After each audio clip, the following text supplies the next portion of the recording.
దేవునికి స్తోత్రం. హల్లెలూయా.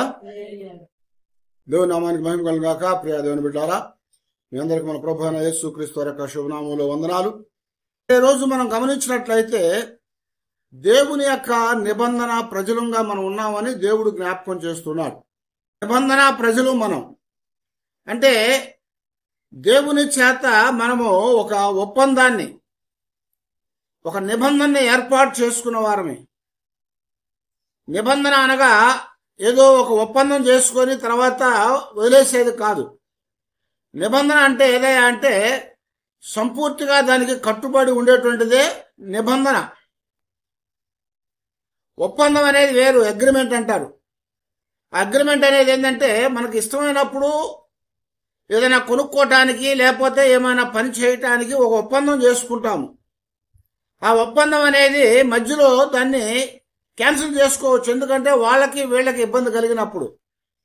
కానీ నిబంధన అనేది మనం చేయటానికి వీల్లేదు. కారణం ఏంటంటే దేవుడే మనతో నిబంధన చేస్తానని చెప్తున్నాడు. ఆయన చేసినటువంటి నిబంధన చాలా గొప్ప నిబంధన. ఆ బైబిల్ అంతట్లో కూడా మనకి చాలా నిబంధనలు మనకు కనపడతా ఉంటాయి. దేవుడు మొట్టమొదట ఆదాముతో నిబంధన చేసుకున్నాడు, నిన్ను విస్తరిస్తాను, ఆశీర్వదిస్తాను, అభివృద్ధి చేస్తాను అని చెప్పి. కానీ ఆదాము దేవుని యొక్క మాటని త్రోసివేసి దేవుని యొక్క నిబంధనలోంచి బయటికి వెళ్ళిపోయాడు. ఆ తర్వాత నోవాహుతో నిబంధన చేయబడింది జలప్రళయం వచ్చినప్పుడు. ఆ తర్వాత అబ్రహాముతో నిబంధన చేశాడు, ఇస్సాకుతో నిబంధన చేశాడు, యాకోబుతో నిబంధన చేశాడు, దావీదుతో నిబంధన చేశాడు. ఇలాగా దేవుని లేఖనాల్లో అనేక మందితో దేవుడు ఒక నిబంధన ఏర్పాటు చేసుకున్నాడు. కనుక నోవాహుతో చేసినట్లుగా మరలా ఎన్నడూ కూడా భూమి అంతటిని కూడా జలముల చేత నేను నాశనం చేయనన్నాడు. ఆ దినాన నోవాహు దినాలు ఏమొచ్చింది? జలప్రళయం వచ్చి సమస్త జీవకోటి కూడా పూర్తిగా తుడిచిపెట్టబడిపోయింది. దేవుడు చెప్పాడు, ఇదిగో మరలా ఎప్పుడు కూడా నాటి జరగదని చెప్పాడు. అంటే ఒకేసారి సమస్తం కూడా తుడిచివేయటం. ఆ తర్వాత మనం గమనిస్తూ ఉంటే అబ్రహాంతో చేసిన నిబంధన, ఇస్సాకుతో చేసిన నిబంధన యాకోబుకు తీసుకుని వచ్చాడు. యాకోబు ద్వారా ఆ నిబంధనని నెరవేర్చాడు. అయితే మనం ఇక్కడ గమనిస్తూ ఉన్నప్పుడు దావీదుతో కూడా గొప్ప నిబంధన చేశాడు. దావీదుకి నేను ఇచ్చినటువంటి ఆ స్థానాన్ని, దావీదుకి నేను ఇచ్చిన సింహాసనాన్ని మరి ఎనటన్నిటికి కూడా ఆయన యొక్క సంతానము అక్కడ కూర్చుంటుందని చెప్పాడు. మనం చూసినట్లయితే దావీదు తర్వాత సొలొమోను తర్వాత రాజ్యం రెండుగా విభజించబడిపోయింది. మరి ఇశ్రాయేల్ దేశముగా, యూదా దేశముగా విభజించబడిపోయి ఇశ్రాయేల్లో కొంతమంది రాజులు మరి పరిపాలన చేశారు, యూదాలో కొంతమంది రాజులు పరిపాలన చేశాడు. యూదా అనేది యెరూషలేము కేంద్రంగా ఉన్నటువంటిది. దేవుడు ఏం చెప్పాడంటే నీ సంతానానికి ఈ దేశాన్ని నేను ఇస్తానన్నాడు, ఈ సింహాసనాన్ని నేను ఇస్తానని చెప్పాడు. అందుకొరకే దేవుడు నిబంధన చేశాడు. కనుక దేవుని యొక్క నిబంధన వమ్ము చేయబడకుండా దేవుడు చేసిన నిబంధన ప్రకారంగా దావీదు సంతానానికి తిరిగి దేవుని యొక్క సన్నిధిలో ఆయన ఆ సింహాసనాన్ని అప్పగించాడు.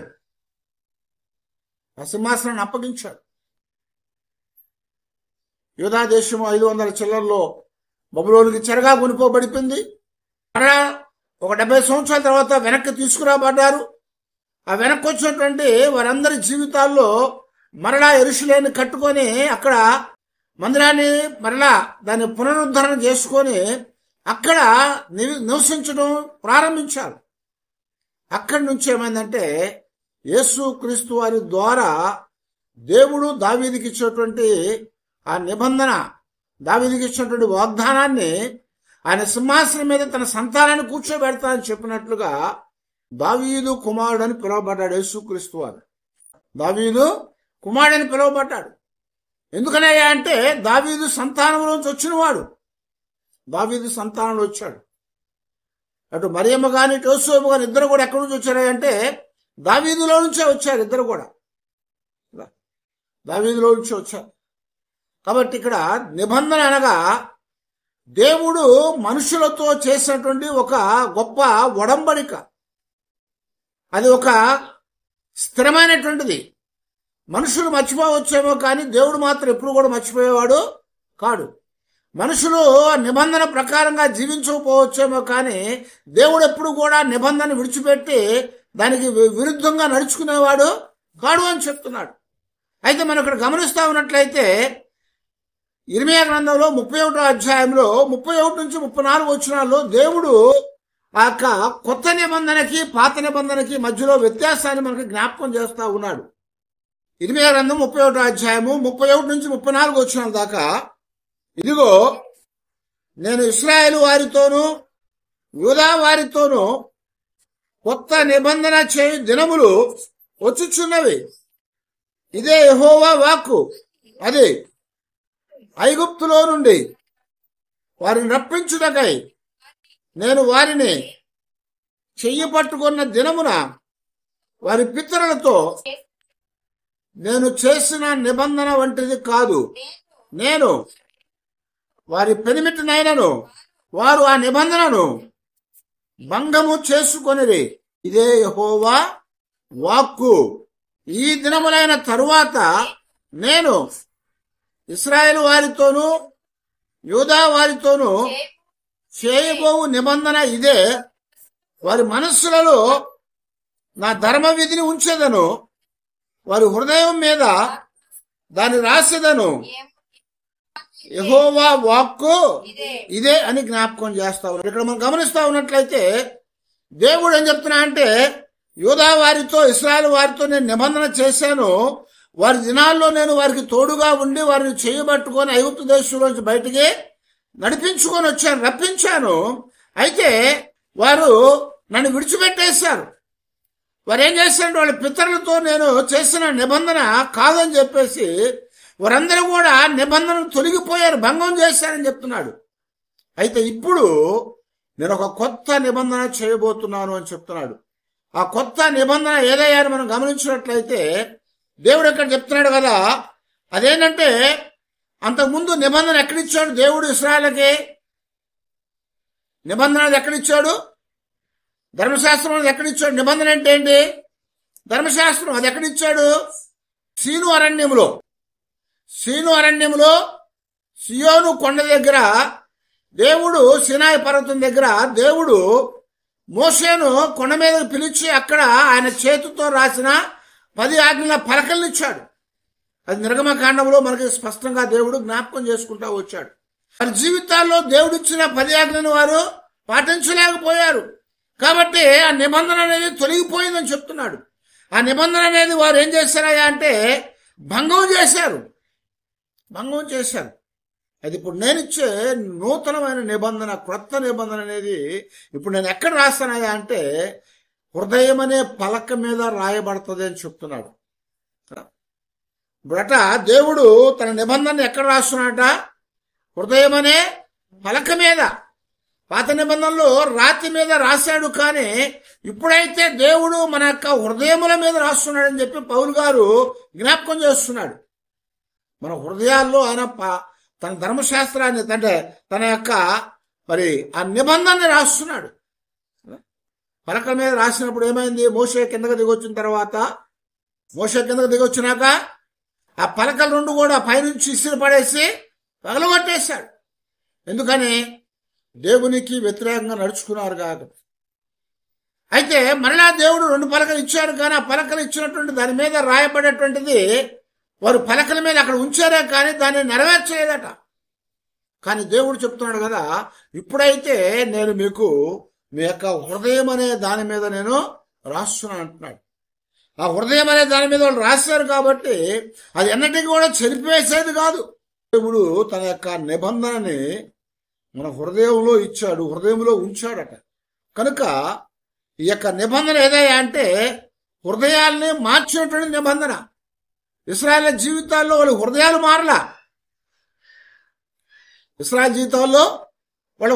మారలా. వాళ్ళు దేవునితో నడుస్తున్నని చెప్పు దేవునికి వ్యతిరేకంగానే ఉన్నారు. దేవుని మీద తిరుగుబాటు చేస్తానే ఉన్నారు. దేవుని మాటని ధిక్కరించి అనేక విధాలుగా దేవునికి వ్యతిరేకంగా సనుగులాట చేసి వారు నశించిపోయారు. కానీ ఇప్పుడు అంటున్నాడు కదా, హృదయాల్ని మార్చేటువంటి నిబంధన చేస్తా అన్నాడు. రాతి గుండెను తీసివేసి మాంసం గుండెని ఇస్తానని చెప్పాడు. ఏం చెప్పాడు? రాతి గుండెని తీసివేస్తాడట. రాతి అనేది ఎలా ఉంటుంది? కఠినంగా గట్టిగా ఉంటుంది. రాతిని ఎక్కడ ఉంచినా కానీ దానిలో ఎలాంటి వ్యత్యాసం ఉండదు. అది నేలలో వేసినా, బయట నేల మీద పెట్టినా, ఎండలో ఉంచినా, ఎక్కడ ఉంచినా అది అలాగే ఉంటుంది. ఎందుకంటే దాని స్వభావం అనేది మారదని చెప్పాడు. రాతి స్వభావం అనేది మారదు. కానీ మాంసం అనేది ఉంది. ఈ మాంసం అనే గుండె దేవుడు మనకి ఇచ్చానని చెప్పాడు. ఆ మాంసం అనే గుండెని దేవుడు మనకి ఇచ్చినప్పుడు ఆ మాంసం అనే గుండె ఏమవుతుందా అంటే మార్పు చెందగలుగుతుంది. మార్పు చెందుతుంది. దాని యొక్క క్రియలలో దాని యొక్క సమస్తమైనటువంటి విధాలుగా అది మార్పు చెందగలుగుతుంది. ఎందుకంటే అపోస్తుల కార్యాలు మనం గమనిస్తా ఉన్నప్పుడు దేవుని వాక్యము విన్నప్పుడట ఏమైందట? ఆ వాక్యము వారి హృదయాల్లో గుచ్చుకుందట. వారి హృదయాల్లో గుచ్చుకొని, వారి హృదయాల్లో నొచ్చుకొని వారు మారు మనసు పొంది దేవుని వైపు తిప్పబడ్డారని రాస్తున్నాడు. మాంసపు గుండె ఏమైందట? దానికి ఉన్నటువంటి ఆ యొక్క లక్షణాలన్నీ కూడా కనపడతా ఉన్నాయి. రాతితో చేయబడింది అలాగే ఉంటుంది. కానీ మాంసంతో చేయబడినటువంటి గుండె అది స్పందించేదిగా ఉంటుంది. కనుక ఇశ్రాయేలులు వారి రాతి గుండె కలిగిన వారుగా ఉన్నారు కాబట్టి వారి జీవితాలు ఏమైందంటే దేవుని మాటను వారు స్వీకరించలేదు. వారు తిరుగుబాటు చేశారు. కానీ తర్వాత యేసు ప్రభువు వారి కాలంలో దేవుని మాటలు వచ్చినప్పుడు, దేవుడు వారితో నిబంధన చేసినప్పుడు ఆ మాటలు విన్నటువంటి హృదయాలు గాయం చేయబడ్డాయి. ఆ హృదయాలు నొచ్చుకున్నాయి. ఆ హృదయాలు స్పందించినాయి. ఆ హృదయాల్లోకి ఏం చేశారు? దేవుని యొక్క వాక్కులను స్వీకరించారు. స్వీకరించేమారంటే వాళ్ళ మనస్సులు మార్చుకున్నారు అని చెప్తున్నాడు. వాళ్ళ మనస్సులను మార్చుకున్నారు. ఎందుకంటే దేవుడు మార్పు చెందే ఒక గుండెను వాళ్ళకి ఇచ్చాడు. కనుక మనం అందరం కూడా ఇక్కడ ఉన్నామంటే దాని అర్థమైందంటే దేవుని యొక్క నిబంధన అనేటువంటిది రాతి మీద రాసింది కాకుండా మన హృదయాల్లో దేవుడు రాశాడు. మన యొక్క మాంసపు గుండెలో దేవుడు దానిని ఉంచాడు. కనుకనే మనము మన హృదయాల మీద రాయబడ్డటువంటి దేవుని యొక్క మాటల చేత మనం మార్పు చెందినటువంటి వారంగా ఉన్నాము. మార్పు చెందిన వారంగా ఉన్నాము. మొట్టమొదటి నిబంధనలో దేవుడు మనల్ని రాతిలో నుంచి మాంస గుండెలను తీసుకుని వచ్చాడని చెప్తున్నాడు. మరొకటి చూస్తున్నప్పుడు ఇక్కడ దేవుడు ఏం చేశాడయ్యా అంటే ప్రజలతో వీరు నా సొత్తు అని చెప్పాడు. అక్కడ 33వ వచనం ఏమంటున్నాడు? ఆ దినములైన తర్వాత నేను ఇశ్రాయేలు వారితో యూదా వారితో నిబంధన చేయబోవు నిబంధన ఇదే, మీరు నా మాటలు వింటే నాకు ప్రజలుగా ఉంటారు, నేను మీకు దేవుడినై ఉంటాను. ఇక్కడ ఒక కండిషన్ ఉంది, ఒక షరతు ఉంది ఇక్కడ. ఆ కండిషన్ ఏదంటే మీరు నా మాటలు విన్నట్లయితేనే మీరు నాకు ప్రజలుగా ఉండగలుగుతారు, నేను మీకు దేవుడుగా ఉంటాను. మీరు నా మాటలు వినకపోతే నాకు ప్రజలుగా మీరు ఉండలేరు, నేను మీకు దేవుడుగా ఉండని చెప్పాడు. అందువల్ల పాత నిబంధన అంతట్లో కూడా ఇశ్రాయేలు ఏంటంటే దేవుని ప్రజలైనటువంటి వారు దేవుని మాట వినకపోవటం ద్వారా ఏమైంది? వారు దేవుని ప్రజలుగా అనిపించుకున్నప్పటికీ నా సొత్తు అని దేవుడు చెప్పినప్పటికి కూడా దేవుడు వాళ్ళని విడిచిపెట్టేశాడు. వాళ్ళని విడిచిపెట్టేయడం ద్వారా ఏమైందా అంటే వారు అనేకమైనటువంటి అన్ని జనాంగానికి బానిసలుగా కొనిపోబడ్డారు. ఐగుప్తులకు బానిసలుగా వెళ్ళారు, అషూరుకి బానిసలుగా వెళ్ళారు, బబులోనికి బానిసలుగా వెళ్ళారు. ఇలాగా అనేక దేశాలకి వారు బానిసలుగా వెళ్ళారు. కారణం ఏంటంటే దేవునితో వారికి ఉన్నటువంటి సహవాసాన్ని పోగొట్టుకున్నారు. దేవునితో వాళ్ళకు ఉన్నటువంటి ఆ సహవాసాన్ని పోగొట్టుకున్నారు. దేవునితో ఉండకుండా దేవుణ్ణి విడిచిపెట్టారు. కనుక దేవుడు మీరు నాతో ఉంటేనే మీకు దేవుడుగా ఉంటారు, మీరు నా ప్రజలై ఉంటారని చెప్పాడు. కాబట్టి ఆ సహవాసము అనేది వాళ్ళ జీవితాల్లో ఏమైందా అంటే భంగం చేసుకొని వారు మరి పాడైపోయేటువంటి వారుగా మనం గమనిస్తూ వచ్చాం. అయితే దేవుడు ఇప్పుడేమంటా అంటే మన జీవితాల్లో ఆయన సహవాసం అనేది ఎలాగుందా అంటే మనతోనూ మనలోనూ ఉంచాడని చెప్తున్నాడు. యేసు ప్రభువు అన్నారు, ఇదిగో నేను మీతో ఉన్నాను, మీలో ఉంటానని చెప్పాడు. నేను మీతో ఉన్నానని చెప్పాడు. ఆయన ఆత్మనిచ్చాడు. ఆ ఆత్మ ఏమన్నా అంటే ఆ ఆత్మ మీతో ఉండి మీలో ఉండి మిమ్మల్ని నడిపించుద్దని చెప్పాడు. ఇప్పుడు సహవాసం అనేది ఎలాగైందట? ఒక బలమైనటువంటి సహవాసం ఉంది. ఇప్పుడు ఒక బలమైన సహవాసం ఉంది. ఆ దినాల్లో సహవాసం అనేది కొంచెం తేడా వచ్చినా కానీ ఇద్దరు విడిపోయేవారు. దేవుడు పక్క వెళ్ళిపోయేవాడు, ప్రజలు కూడా బానిసలుగా వెళ్ళిపోయేవాడు. కానీ ఇప్పుడైతే ఈ సహవాసం అనేది ఎలాగుందా అంటే ఒకవేళ మనం విడిచిపెట్టి వెళ్ళాలనుకున్నా కానీ దేవుడు మనల్ని విడవకుండా ఆయన అంటి పెట్టుకుని ఉండేవాడు. ఒకవేళ మనం విడిచిపెట్టాలనుకున్నా కానీ ఆయన మనలో ఉండేవాడు. కాబట్టి దేవునితో ఉన్నటువంటి మన సహవాసం అనేది ఎవరు కూడా భంగం చేయలేరు. అందుకని పౌలు గారు చెప్తా ఉంటారు, దేవుడితో మనకున్నటువంటి సహవాసం అట కరువైనా, ఇంకేమన్నాడు, ఖడ్గమైనా, హింస అయినా, చివరికి మరణమైనా సరే యేసుక్రీస్తు వారి ప్రేమ నుంచి మనలను ఎడబాసేది ఏదీ లేదని చెప్పాడు. ఏది కూడా మనల్ని దేవుని యొక్క ప్రేమలోంచి అంటే సహవాసంలోంచి మనల్ని ఎడబాసేది లేదు అని చెప్తున్నాడు. ఎందుకనంటే పాత దినాల్లో దేవుడు ప్రజలతో చేసినటువంటి ఆ నిబంధన వాళ్ళు ఆ సహవాసంలో ఉండలేకపోయారు కాబట్టి ఆ బాధ అనుభవించారు. ఆ యొక్క ఎడబాటు కలిగింది వాళ్ళకి. అయితే ఇప్పుడు అంటున్నాడు కదా, దేవుని యొక్క ప్రేమలో ఉండి దేవుని యొక్క సహవాసంలో నుంచి ఏది కూడా మనల్ని దూరం చేసేది లేదు అని చెప్పాడు. ఎందుకనంటే ఈ సహవాసం అనేది బలమైనటువంటి సహవాసం అంటున్నాడు. ఈ సహవాసము నిత్యమైనటువంటి సహవాసం. ఇది ఈ సహవాసం ఒక నిత్యమైనటువంటి సహవాసం ఇది. అందుకని యోహాను గారు చెప్పినట్టుగా 1 యోహాను పత్రికలో 1వ అధ్యాయం 3వ వచనంలో ఏమంటాడు అక్కడ, మన సహవాసం అయితే తండ్రి అయిన దేవునితోనూ కుమారుడు యేసుక్రీస్తు వారితోనూ పరిశుద్ధాత్మతో ఉందని చెప్తున్నాడు. కదా, తండ్రితో కుమారుడితో పరిశుద్ధాత్మతో ఉంది. ఒకవేళ తండ్రి మనల్ని విడిచిపెట్టవచ్చు మన కోపం తెప్పించినప్పుడు, కానీ కుమారుడు మాత్రం విడిచిపెట్టేవాడు కాడు అని చెప్తున్నాడు. పరిశుద్ధాత్మను విడిచిపెట్టేది కాదు అంటున్నాడు. ఎందుకంటే ఆ ఆత్మ మన లోపల ఉంది. అది మన లోపల ఉంది కనుక అది దేవుని యొక్క సహవాసం నుంచి మనల్ని దూరం చేసేది కాదు. దేవుని యొక్క సహవాసంలో మనల్ని ఎప్పుడు కూడా ఉంచేది అది. అందుకనే ఆత్మ లేనివాడు నావాడు కాదన్నాడు. పాత నిబంధనలో దేవుడు వాళ్ళతో నిబంధన చేశాడు కానీ ఆత్మనిచ్చాడు వాళ్ళకి లేదు. ఎందుకని ఆ ఆత్మ కొంతమంది మీదకే వచ్చింది. అవసరమైనప్పుడే దేవుడు ఆత్మను పంపించాడు. ఆ పని జరిగిన తర్వాత ఆత్మ వాళ్ళ దగ్గర ఉండేది కాదు. ఆ కార్య సిద్ధి చేయటానికి ఆత్మ వాళ్ళ మీదకి పంపించబడింది అప్పుడు. కానీ ఇప్పుడేమన్నాడు, ఈ ఆత్మ అనేది మనలో ఉండటానికి సంచకరువును పంపించాడు ఆయన.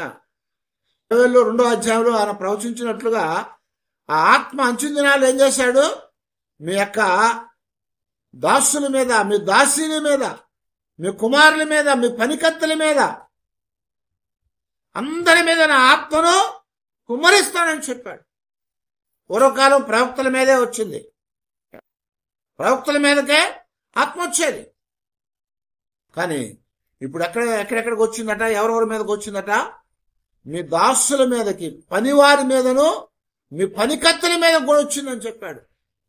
ఆ ఆత్మ వచ్చినప్పుడు ఏమైందయ్యా అంటే అపోస్తలుల కార్యం 1వ అధ్యాయం 8వ వచనం మనం చదివినట్టుగా ఆ ఆత్మ వారి మీదకు వచ్చినప్పుడు వారు ఏమయ్యారట, శక్తిని పొందారు. దేవునితో సహవాసంలో బలపడ్డారు వారు. కనుక పాత నిబంధనలో దేవుడు వాళ్ళతో చేసినటువంటి, ఇశ్రాయేలుతో చేసినటువంటి నిబంధన ఎందుకు వాళ్ళకి చెడిపోయిందయ్యా అంటే దేవునితో సరైన సహవాసం లేకుండా పోయారు. కానీ మనకైతే ఇప్పుడు దేవుడు చెప్తున్నాడు కదా, మనము దేవునితో ఒక బలమైనటువంటి సహవాసాన్ని కలిగి ఉన్నాం పరిశుద్ధాత్మ ద్వారా. ఆ ఆత్మ మనల్ని కలుపుతా ఉంటుంది. ఆ ఆత్మ మనల్ని ఎప్పటికప్పుడు ఏం చేస్తాడంటే ఆత్మ మిమ్మల్ని ఏం చేస్తానని చెప్పాడు, అది మీకు బుద్ధి చెప్తుంది, మిమ్మల్ని శోధించుద్ది, మీ యొక్క జీవితాల్లో మీరు ఏమి చేయాలో అది మీకు నేర్పించుద్ది అన్నాడు. ఆత్మ ఏం చేస్తాడ, మీకు నేర్పించుద్దట. మనకు నేర్పించి మనకు బుద్ధి చెప్తుంది, మనల్ని మార్గంలో ఉంచేట్లుగా చేస్తూ ఉంటుంది. మనం పక్కకు పోవాలన్నా కానీ ఏమవుతుంది, అది పక్కకు లాగుతూ ఉంటుంది. అది మనల్ని లాగుతూ ఉంటుంది. ఒక కుక్కకో లేకపోతే ఒక పశువుకో తాడు కట్టామనుకోండి, ఒక్కసారి ఆ గొలుసు కానీ తాడు కానీ విడిచిపెడితే ఏమవుద్ది, అది ఇష్టానుసారంగా పారిపోద్ది. అయితే ఆ గొలుసు ఆ తాడు చేతిలో పట్టుకున్నాడు అనుకోండి, ఏమవుతుంది, అది పారిపోవడానికి ప్రయత్నం చేసినా కానీ ఆ గొలుసు తాడు అనేది ఆ యజమాని చేతిలో ఉంది కనుక దాన్ని లాక్కొని వెళ్ళలేదు. అది లాక్కొని వెళ్ళలేదు. ఎందుకని, అది పారిపోవాలన్నా కానీ పోనివ్వదు ఆ బంధం. అలాగే దేవుని యొక్క ఆత్మ అనేది దేవుడు మన లోపల ఉంచాడు కనుక మనం పారిపోదాం అనుకున్నా కానీ ఏం చేస్తుంది, అది మనం పారిపోకుండా బలంగా అది మనల్ని దేవుని వైపు మరలా లాగేదిగా ఉంటుంది.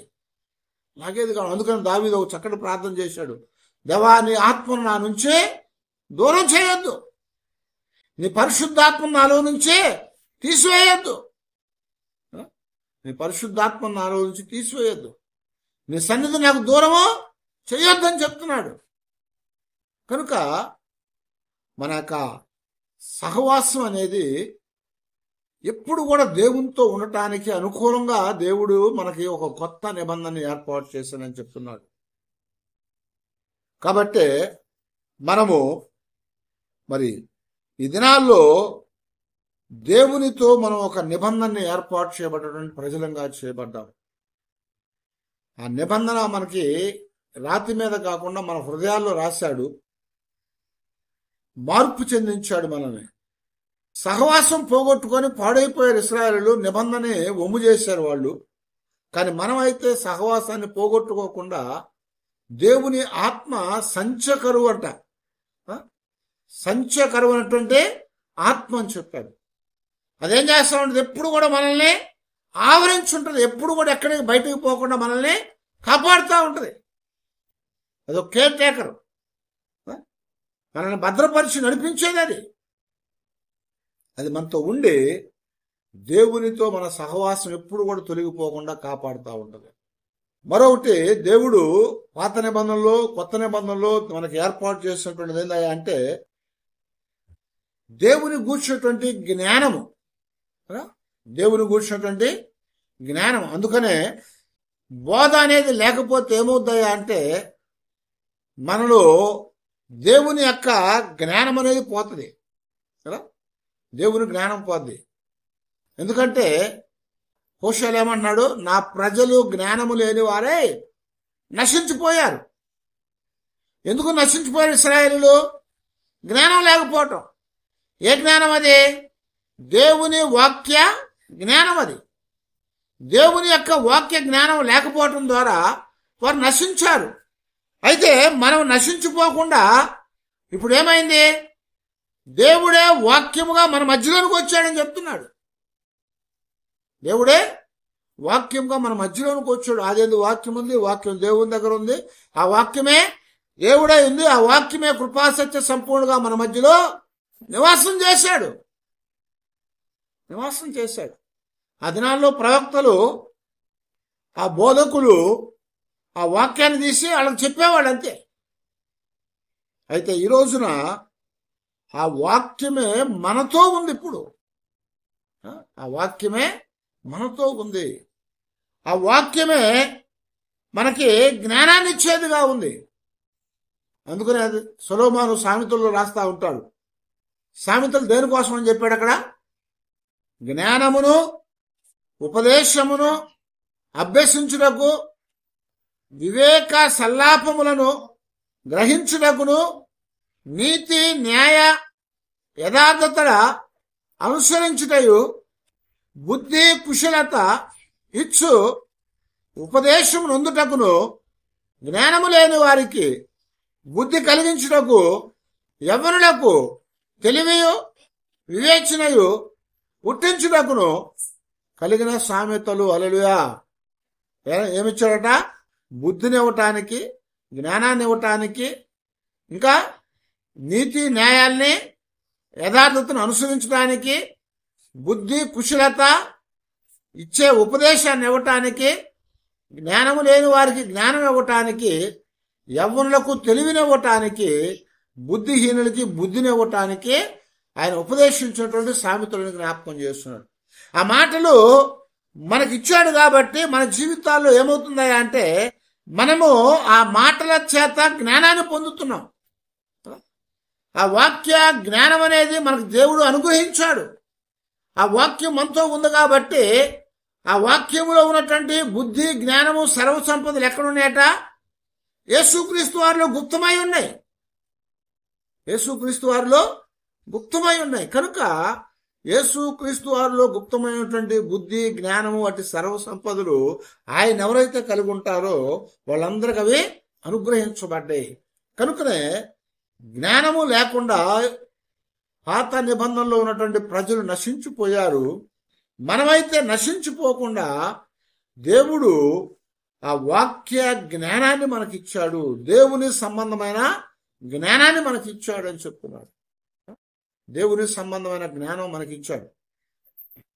హెబ్రీ పత్రిక 1వ అధ్యాయంలో మొదటి నుంచి చూస్తా ఉంటే, పూర్వకాలమందు నానా సమయములందు నానా విధములుగాను ప్రవక్తల ద్వారా మన పితరులతో మాట్లాడిన దేవుడు ఈ దినముల అంతమందు కుమారుని ద్వారా మనతో మాట్లాడాను. ఆయన ఆ కుమారుని సమస్తమునకును వారసునిగా నియమించను. ఆయన ద్వారా ప్రపంచములను నిర్మించను అని జ్ఞాపకం చేస్తున్నాడు. చాలా మంది పూర్వకాలాల్లో నానా విధాలుగా మాట్లాడాడు. కొన్నిసార్లు ప్రవక్తలు చెప్పేవాళ్ళు, కొన్నిసార్లు పితరులు మాట్లాడారు. అయితే ఇప్పుడైతే ఈ దినాల్లో అయితే అంత్యకాలాల్లో అయితే దేవుడు తన కుమారుడైనటువంటి యేసు క్రీస్తు వారి ద్వారా ఆయన మనతో మాట్లాడుతున్నాడు. యేసు క్రీస్తు వారి ద్వారా మనతో మాట్లాడుతున్నాడు. కాబట్టి ఆయన వాక్కులు జ్ఞానాన్ని ఇచ్చేవి, ఆయన వాక్కులు మన జీవితాలకి తెలివినిచ్చేవి, ఆయన వాక్కులు మన జీవితాలకి కావలసినటువంటి వివేచననిచ్చేవని చెప్తున్నాడు. కనుకనే ఆయన వాక్కుల ద్వారా మన జీవితాల్లో దైవ సంబంధమైనటువంటి ఆ జ్ఞానాన్ని మనం కలిగిన వారమై మనము దేవుని యొక్క సన్నిధిలో కొత్త నిబంధనలు మనము జారిపోకుండా ఉండటానికి దేవుడు ఆ కృపనిచ్చాడు అని మనకు సెలవిస్తా వచ్చినాడు. కనుకనే మొట్టమొదట మనం దేవుడు మార్పు చెందే హృదయాన్ని ఇచ్చాడు కనుక మనం ఆయన్ని స్వీకరించగలిగాం. మన నిబంధన పాడు కాకుండా ఉంది. ఆ తర్వాత మనము సహవాసం, ఆయన ఆత్మతో, ఆయనతో, కుమారుడు తండ్రితో మనం సహవాసం కలిగిండేట్లుగా చేశాడు కాబట్టి మన సహవాసం ఆయన దగ్గర నుంచి ఏది కూడా మనల్ని ఎడబాపకుండా దూరపరచకుండా ఉంచాడు. అలాంటి గొప్ప ఆ బంధం అనేది మనకు ఏర్పాటు చేశాడు. కాబట్టి మన నిబంధన తొలగిపోలేదు. ఆ తర్వాత జ్ఞానం లేకుండా ఇశ్రాయేలు నశించిపోయారు. అయితే ఈరోజు అయితే దేవుడు ఆయన కుమారుడైన యేసు క్రీస్తు వారి ద్వారా మనతో మాట్లాడుతున్నాడు. కాబట్టి ఆయనలో బుద్ధి జ్ఞానం వంటి సర్వసంపదలు దాగి ఉన్నాయి, గుప్తమై ఉన్నాయి. కనుక ఆయన ద్వారా మనకి కావలసినటువంటి వాక్య జ్ఞానం ఇచ్చాడు అని చెప్తున్నాడు. వాక్య జ్ఞానాన్ని ఇచ్చాడు. కాబట్టి ఆ వాక్య జ్ఞానం అనేది నిబంధనలోంచి మనం తొలగిపోకుండా మనల్ని కాపాడుతూ ఉన్నది. మనం గమనిస్తూ ఉన్నట్లయితే చివరగా పాత నిబంధనలు అంటే పూర్వకాలాల్లో దేవుడు పాప క్షమాపణ కలిగించాడు, కానీ వారు ఆ పాప సంబంధమైనటువంటి ఆ కల్మషం పోయిందే కానీ పాపం బాలేదు వాళ్ళకి. అదే 34 వచ్చుతుంది నాకు చదివినట్లుగా, నేను వారి దోషములను క్షమించి వారి పాపములను ఇక ఎన్నడూను జ్ఞాపకము చేసుకొనను గనుక అల్పులేమి గనులేమి అందరూ నన్ను ఎరుగుదురు. ఇదే యెహోవా వాక్కు అని చెప్తున్నాడు. వాళ్ళకేమైందంటే పాపం చేశారు కాబట్టి పాపంలో నుంచి పాప సంబంధమైనటువంటి ఆ కల్మషం, లేకపోతే గిల్టీ అంటారు, దానిని దేవుడు తీసివేశాడు. ఎలా తీసివేశాడు? పాప సంబంధమైనటువంటి పాప పరిహారార్థ బలులను అర్పించడం ద్వారా. ఒక మేకనో గొర్రెనో ఒక ఎడ్డునో ఏదో పావురాన్నో తీసుకుని వచ్చి వాళ్ళు దేవునికి అర్పించడం ద్వారా, ఆ రక్తాన్ని చిందించడం ద్వారా ఏం చేశారంటే పాపము యొక్క ఆ యొక్క అవమానాన్ని తీసివేశాడు. పాప సంబంధమైనటువంటి అవమానం పోయింది, గిల్టీ పోయింది. అయితే ఇప్పుడు ఏమన్నా అంటే మన జీవితాల్లో ఆ యొక్క ఆ గిల్టీ తీసివేయటం కాదు, అవమానాన్ని తీసివేయటం కాదు, పూర్తిగా పాపాన్నే దేవుడు తీసివేశాడని చెప్తున్నాడు. పూర్తిగా పాపాన్ని తీసివేశాడు. ఎలాగయ్యా అంటే ఆ దినాల్లో మేకలు, ఎడ్లు, గొర్రెలు, మరి పక్షులు దేవునికి బలిచ్చి రక్తాన్ని చిందించి ఆ రక్తం వాళ్ళ మీద చిలకరించినప్పుడు ఆ పాప సంబంధమైన దానిలో నుంచి వాళ్ళు నిష్కృతిని పొందారు. కానీ ఇప్పుడు ఆయన కుమారుడైన యేసుక్రీస్తు వారే మన నిమిత్తము పాప పరిహారార్థ బలిగా సిలువలో బలిపీఠం అనేటువంటి సిలువలో ఏం చేయబడ్డాడు? ఆయన వధించబడ్డాడట. కనుక ఆయన కార్చిన రక్తం వల్ల మన ప్రతి పాపము కూడా కడిగి మనను శుద్ధులుగా చేశాడని యోహాను మొదటి పత్రికలో జ్ఞాపకం చేస్తున్నాడు. మన పాపములో నుంచి మనల్ని కడిగి శుద్ధులుగా చేశాడు. కనుక ఇప్పుడు ఏమైందంటే దేవుడు మన జీవితాల్లో పాపాన్నే మనకి తీసివేశాడు. ఇక్కడ పాపంలో నుంచి మనల్ని విముక్తులుగా చేశాడు. ఇక్కడ పాపంలో నుంచి విముక్తులుగా చేశాడు. వాళ్ళకేమైందంటే పాప సంబంధమైనటువంటి ఆ యొక్క నిందపోయింది, అంతే, నిందపోయింది. కానీ మనకి పాపాన్నే తీసివేసి ఏమన్నాడంటే నేను వారిని క్షమించి వేశానని చెప్తున్నాడు. వారిని క్షమించి వేశారట.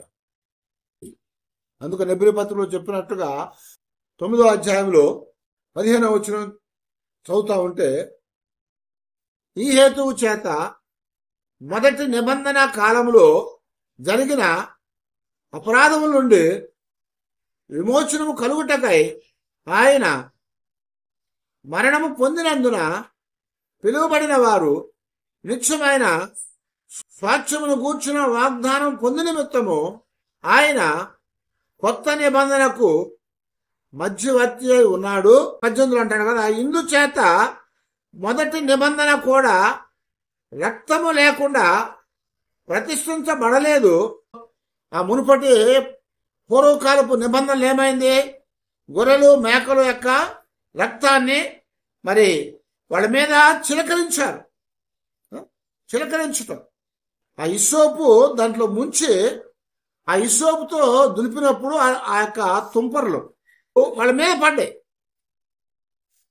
అది పడటం ద్వారా ఏమైందట, వాళ్ళ నిందలో నుంచి విడిపించబడ్డారు. నింద తొలగిపోయిందంతే.